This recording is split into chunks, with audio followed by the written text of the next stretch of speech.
2000 ლარი ღირს. ანუ ოპტიკა ღირდა მარტო 700 ლარი. ამას მე დანარჩენი არაფერი არ აქვს. ჩემთვის მინუსი რაც შეიძლება იყოს, რომ აი აქ რო რაღაც ერთი აი ამ ხელაზე რაღაც ისეთი ეყენოს რომ მოძრაობდეს წინ და უკან. ხარზე კარგად მოირკოთ რა. თორე დანარჩენი აი ცოტა უკან მინდა რა რომ აი იარაღი იდგეს ისე და უფრო სასიამოვნო იქნება. დანარჩენი არის იდეალურად კარგი რა.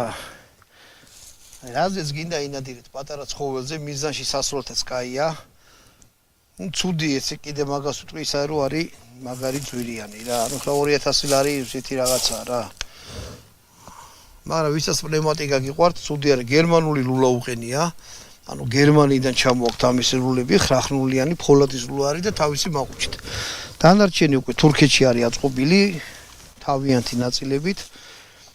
კაი ის არის რომ აი გადატეხვე, ჩადე, ჩამოდი არაფერი. ისვრით აი მას გადატენით, მეორე ვაზას გადატენით, მესამე ვაზას და ასე შემდეგ. შეგიძლიათ სწრაფად მიაყაროთ, რაც ძალიან კაია. ამის გადმოწევა არის ძალიან ადვილი, ანუ